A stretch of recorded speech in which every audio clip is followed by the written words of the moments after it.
हमारे वीडियोस मसीहियों को यह समझने के लिए बनाए जाते हैं कि प्रभु यीशु मसीह का दूसरा आगमन बहुत ही शीघ्र है और कैसे एक मसीही को अपने जीवन में बाइबल के अनुसार बिताना है।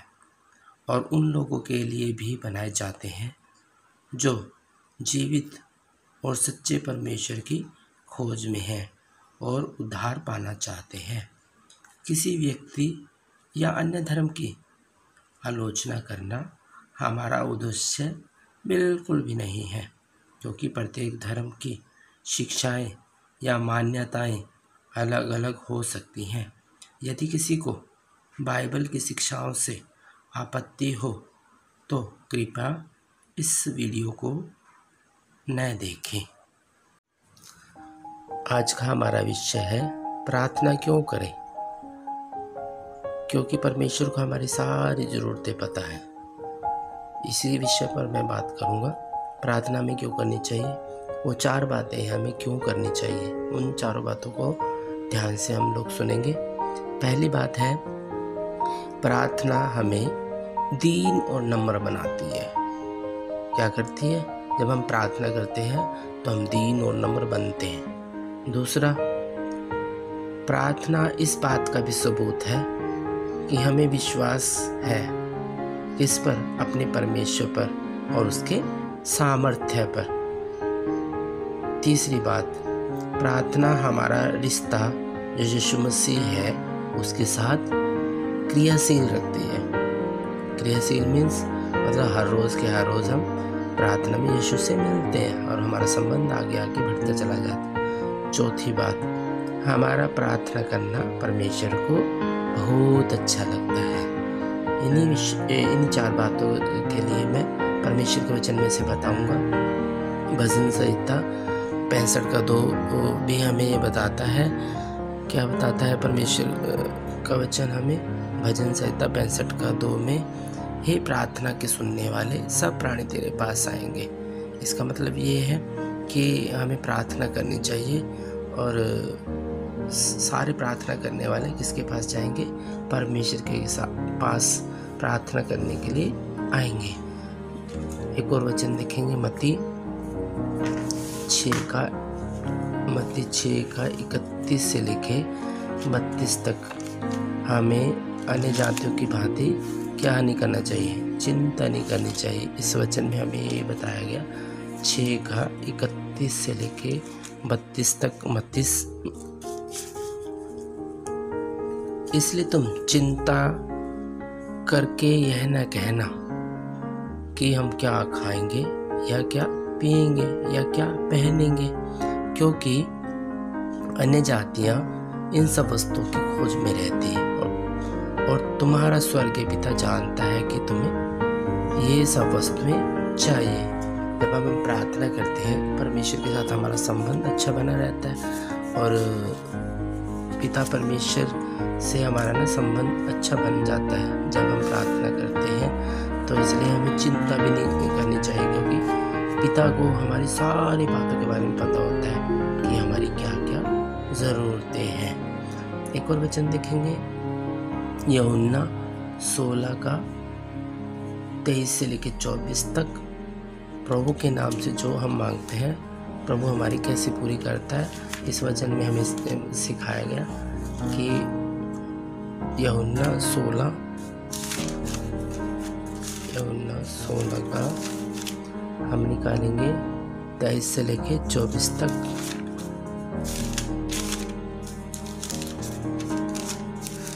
यूहन्ना 16 का 23 से लेकर 24 तक परमेश्वर के वचन में यह बताया गया, उस दिन तुम मुझसे कुछ ना पूछोगे। किस दिन? जब प्रभु आएगा और हम सवाल जवाब नहीं करेंगे। क्यों नहीं करेंगे? मैं तुमसे सच सच कहता हूँ कि यदि पिता से कुछ मांगोगे, परमेश्वर का वचन हमें यह बता रहा है और यीशु मसीह स्वयं कह रहे हैं, पिता से यदि तुम कुछ मांगोगे तो वह मेरे नाम से तुम्हें देगा। अब पिता के नाम से क्या मांगना है हमें? स्वर्गीय जीवन के बारे में ही मांगना है ना। स्वर्गीय स्वर्ग की जो वस्तुएं हैं उनके बारे में मांगना है, और पवित्र आत्मा के लिए जो चाहिए हमें वो मांगना है। यहाँ पर ये लिखा है कि तो वह मेरे नाम से तुम्हें देगा। अब तक तुमने मेरे नाम से कुछ मांगा नहीं। परमेश्वर का वचन हमें बता रहा है कि अब तक तुमने कुछ नहीं मांगा। मांगो तो पाओगे। इस समय यदि तुम मांगोगे पिता से तो पाओगे, ताकि तुम्हारा आनंद पूरा हो। हमारा आनंद किस में पूरा होता है? शरीर में तो आनंद पूरा नहीं होता। शरीर का आनंद तो पल भर का है, परंतु आत्मा में आनंद पूरा होता है। आत्मा का आनंद हमेशा हमेशा का आनंद है। इसलिए हमें क्या मांगना है? आत्मिक रोटी मांगनी है, आत्मा के खुराक मांगनी है। परमेश्वर के वचन में से एक और हम वचन देखेंगे, लूका 23:34। लूका 23:34 हमें यही बता रहा है। 23:34 वचन, तब यीशु ने कहा, हे पिता, इन्हें क्षमा कर। किन्हें क्षमा कर? ये बात उस समय की है जब यीशु मसीह को सूली पे चढ़ा रहे थे। कौन लोग चढ़ा रहे थे? उसी के अपने लोग, यहूदी लोगों ने उसको कहाँ चढ़ा दिया? सूली पर। और वहाँ भी यीशु मसीह क्या कह रहे हैं कि हे पिता, इन्हें क्षमा कर, ये नहीं जानते कि ये क्या कर रहे हैं। और उन्होंने चिट्ठियाँ डालकर उसके कपड़े बांट लिए। जहाँ पर इस वजह से हमें पता चलता है कि प्रार्थना में क्या बनाती है? दीन बनाती है, लोगों को माफ़ करना सिखाती है। परमेश्वर का वचन हमें यहाँ पर क्या सिखा रहा है? परमेश्वर का वचन हमें सिखा रहा है कि हम दीन और हलीम बने। परमेश्वर के वचन में से एक और देखेंगे, याकूब 4:6 से लेके 10 तक। परमेश्वर के वचन में ये लिखा है, वह तो और भी अनुग्रह देता है। इसी कारण यह लिखा है। परमेश्वर क्या देता है? जब हम प्रार्थना करते हैं तो परमेश्वर का अनुग्रह हमें मिलता है। इसी कारण यह लिखा है कि परमेश्वर अभिमानियों से विरोध करता है, पर दीनों पर अनुग्रह करता है। इसलिए परमेश्वर के अधीन हो जाओ और शैतान का सामना करो, तो वह तुम्हारे पास से भाग निकलेगा। कौन? शैतान। जब हम प्रार्थना करते हैं तो प्रार्थना में इतनी सामर्थ्य होती है, शैतान भाग जाता है। परमेश्वर के निकट आओ तो वह भी तुम्हारे निकट आएगा। जब हम प्रार्थना करते हैं तो हम क्या होते हैं? परमेश्वर के नज़दीक पहुंचते हैं। परमेश्वर से के साथ हमारा घनिष्ठ संबंध होता है और परमेश्वर भी हमारे पास आता है। हे पापियों, अपने हाथ शुद्ध करो। परमेश्वर का वचन हमें यहाँ बता रहा है कि मनुष्य क्या है? पापी है। वो कहता है कि अपने हाथों को शुद्ध करो। और हे दुचित्ते लोग जो परमेश्वर पर विश्वास नहीं करते और जो व्यभिचारी लोग होते हैं, वो कहता है, हे दुचित्ते लोगों, अपने हृदय को पवित्र करो। उनका हृदय कैसे पवित्र होएगा? परमेश्वर के वचन मानने से, परमेश्वर का लहू लगाने से उनका हृदय क्या होगा? पवित्र होगा। परमेश्वर की आज्ञा पालन में चलने से, परमेश्वर के से प्रार्थना करके उनका क्या होगा? हृदय पवित्र होगा। दुखी हो और शोक करो। कौन? जो परमेश्वर पर विश्वास नहीं करते, उनसे परमेश्वर कह रहा है कि दुखी हो और शोक करो और रो, तुम्हारी हंसी शोक से और तुम्हारा आनंद उदासी में बदल जाए। प्रभु के सामने दीन बनो। अब यहाँ पे साफ लिखा है कि प्रार्थना करना हमें दीन बनाता है। प्रभु के सामने दीन बनो तो वह तुम्हें क्या करेगा? शिरोमणि बनाएगा। शिरोमणि यानी कि सर्वोच्च करेगा, यानी परमेश्वर के लिए सर्वोच्च, यानी वो परमेश्वर के पास पहुंचाएगा। कैसे? सर्वोच्च यानी शिरोमणि यानी सर्वोच्च, शिरोमणि यानी एक ऊंचा ओहदा देगा। परमेश्वर का वचन हमने इस वचन में हमने सीखा कि दीन बनो। दूसरा कुरिन्थियों भी देखेंगे हम, परमेश्वर के वचन में से 6 का, दूसरा कुरिन्थियों 6:14 से लेके 17 तक। यहाँ भी ये लिखा है कि हमें अन्य जातियों के साथ व्यवहार किस रीति से करना चाहिए और किस रीति से नहीं करना चाहिए। यहाँ पर तो ये लिखा है, अविश्वासियों के साथ असमान जुए में ना जुटो। यानी कि अविश्वासी कौन है? जो परमेश्वर पर भरोसा नहीं रखते, उनके साथ असमान जुआ, यानी कि जैसे दो बैल होते हैं, यदि एक बैल ऊंचा एक बैल छोटा होता तो वो गाड़ी नहीं चल सकती। इसलिए यहाँ पर लिखा है कि अविश्वासियों के साथ असमान जुए में ना जुटो, क्योंकि धार्मिकता और अधर्म का क्या मेल? धार्मिकता और अधर्म का कुछ मेल हो सकता है क्या? जो यानी एक परमेश्वर पर विश्वास करता हो और एक ना करता हो, क्या उनका मेल जोल हो सकता है? वो अपनी कहेगा, वो परमेश्वर की बात कहेगा, परंतु वो संसार की बात कहेगा, इसलिए उनका मेल जोल हो नहीं सकता। या ज्योति और अंधकार की क्या संगति? अब जब अंधेरा होता है और जब सूरज निकल जाता है अंधेरा भाग जाता है, उनकी भी संगति नहीं हो सकती। और मान लो घर में अंधेरा हो, जब हम बल्ब जलाते हैं तो अंधेरा एकदम से भागता है, उनकी भी संगति नहीं हो सकती। और मसीह का बलियाल से क्या लगाव? मसीह परमेश्वर का बलियाल यानी मूर्ति पूजक से, जो मूर्तियों की पूजा करते या परमेश्वर को छोड़कर किसी और की आराधना करते हैं, उनके साथ कुछ लगाव है ही नहीं। या विश्वासी के साथ अविश्वासी का क्या नाता? विश्वासी जो होते हैं परमेश्वर पर विश्वास करने वाले, यीशु पर विश्वास करने वाले, उनका अविश्वासी के साथ कुछ नाता ही नहीं हो सकता। नाता यानी कि उनके साथ कोई संबंध नहीं। और मूर्तों के साथ परमेश्वर के मंदिर का क्या संबंध? मूर्तें क्या है? पता नहीं लोगों ने किस किस की मूर्ति बना रखी है। उन परमेश्वर का उनसे कोई भी संबंध नहीं है, परमेश्वर बता रहे हैं, क्योंकि हम तो जीवते परमेश्वर के मंदिर हैं। क्या है? हम जीवते परमेश्वर के, स्वयं हमें परमेश्वर ने अपना मंदिर बनाया है। और मंदिर परमेश्वर हाथ के बनाए मंदिर में नहीं रहता, वो तो मनुष्य के अंदर रहता है। जैसा परमेश्वर ने कहा है कि मैं उनमें बसूंगा और उनमें चला फिरा करूंगा। मैं क्या करूंगा? उनमें बसूंगा और उनमें चला फिरा करूंगा। किन में? जो परमेश्वर पर भरोसा रखते हैं। और मैं उनका परमेश्वर होऊंगा और वे मेरे लोग होंगे। यानी कि यहाँ पर लिखा है कि प्रार्थना करने से हमारा घनिष्ठ संबंध परमेश्वर से होता है, अन्य जातियों से नहीं, दूसरे लोगों से नहीं। परमेश्वर के वचन में से देखेंगे यूहन्ना 4:24।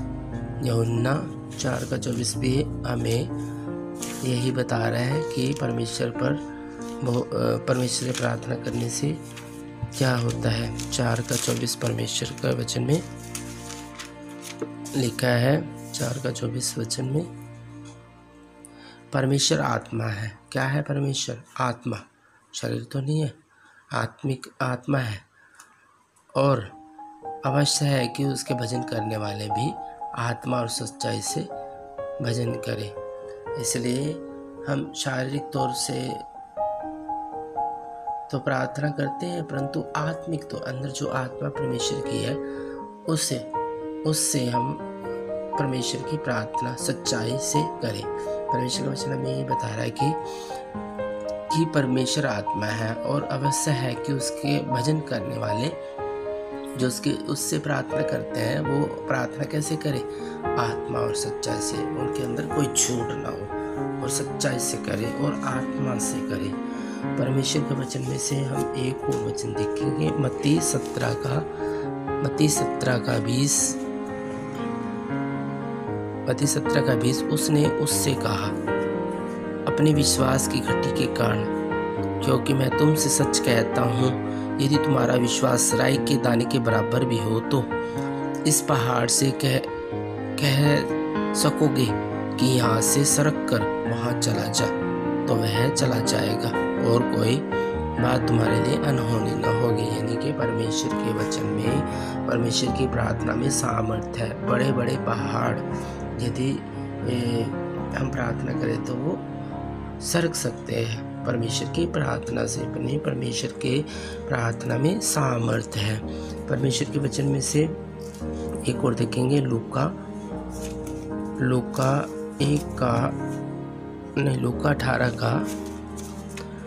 18 का 1 से लेके 8 तक पढ़ेंगे हम।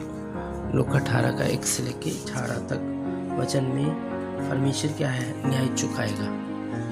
इसमें यही लिखा है, शुरू से पढ़ता हूँ मैं 1 से लेकर 8 तक 18 का। फिर उसने इसके विषय में कि नित्य प्रार्थना करता। यहाँ पर साफ साफ लिखा है कि हर रोज़ क्या करना है, प्रार्थना करना है और हियाब न छोड़ना। हियाब यानी हिम्मत नहीं छोड़नी, यानी प्रार्थना करना नहीं छोड़ना। उसने यह दृष्टांत कहा। यीशु मसीह यहाँ पर दृष्टांत में बात कर रहे हैं और दृष्टांत में क्या कह रहे हैं कि किसी नगर में एक न्यायी रहता था। कौन रहता था? एक न्याय करने वाला, जो न परमेश्वर से डरता था और न किसी मनुष्य की परवाह करता था। वो न्याय क्या नहीं करता था? परमेश्वर का भय नहीं था, न वो प्रार्थना करता था, न किसी मनुष्य से डरता था। और उसी नगर में एक विधवा भी रहती थी। वहाँ पर क्या रहती थी? एक विधवा, जो उसके पास आकर कहा करती थी, मेरा न्याय चुका कर मुझे मुद्दई से बचा। उसने किसी समय तक तो न माना।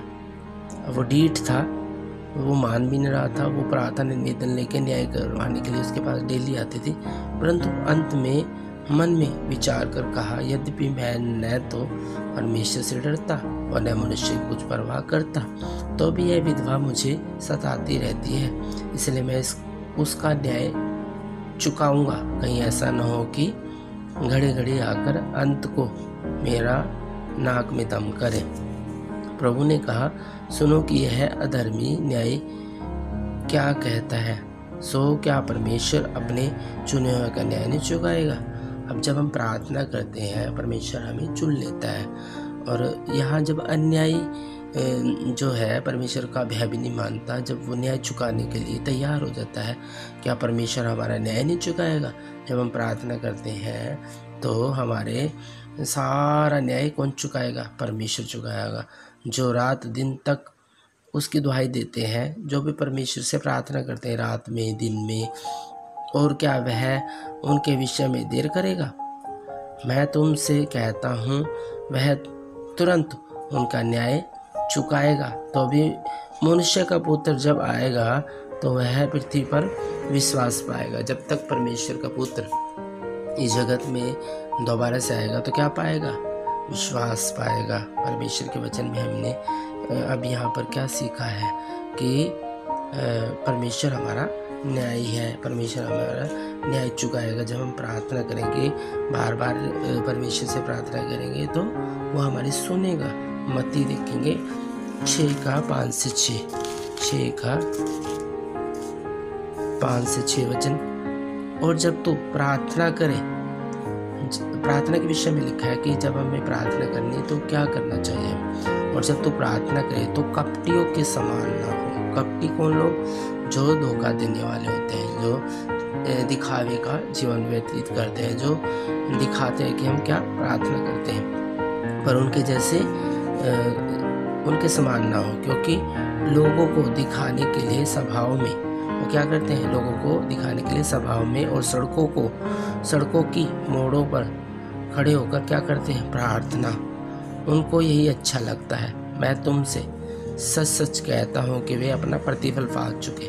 जो दिखावे की प्रार्थना करते हैं ना, परमेश्वर उनकी प्रार्थना नहीं सुनता। यहाँ साफ कह दिया कि वो दिखावे की प्रार्थना कर रहे हैं और मैं सचमुच में वो अपना प्रतिफल पा चुके। परंतु जब तू प्रार्थना करे तो अपनी कोठरी में जा। कोठरी में यानी कि दिखावा न दिखा, और एकांत में होकर अपने ही परमेश्वर से क्या कर? प्रार्थना कर, और द्वार बंद करके अपने पिता से गुप्त में प्रार्थना कर।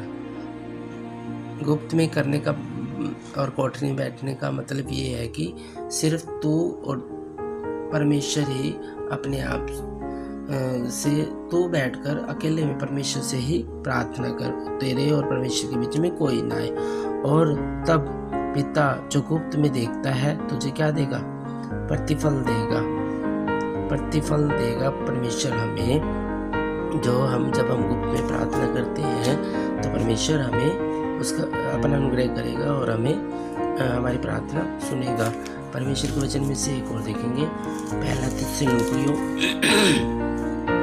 5 का 17। पहला थिस्सलुनीकियों 5 का 17 देखेंगे। पहला थिस्सलुनीकियों 5 का 17 वचन भी हमें यही बताता है कि परमेश्वर का जब हम प्रार्थना करते हैं तो परमेश्वर का अनुग्रह हमारे ऊपर होता है। परमेश्वर का वचन हमें ये बता रहा है, पढ़ेंगे। पहला थिस्सलुनीकियों 5 का 17 वचन, हमारे प्रभु यीशु मसीह का अनुग्रह तुम पर होता रहे। जब हम प्रार्थना करते हैं तो परमेश्वर क्या होता है, परमेश्वर का अनुग्रह हमारे ऊपर होता है। इसलिए हमें प्रार्थना करना चाहिए। और यूँ नहीं कि परमेश्वर सब बातें जानता है, क्योंकि हमारी सृष्टि परमेश्वर के द्वारा की हुई है, उसको सारी बातें पता है, पर फिर भी वो प्रार्थना करने के लिए हम लोगों को कहता है। याकूब 4 का 2 भी पढ़ेंगे हम। तुम लालसा रखते हो, तुम क्या करते हो, लालसा रखते हो और तुम्हें मिलता नहीं। तुम लालसा रखते हो इसलिए तुम्हें क्या नहीं होता है, मिलता नहीं। तुम हत्या और ढा करते हो और कुछ प्राप्त नहीं कर सकते।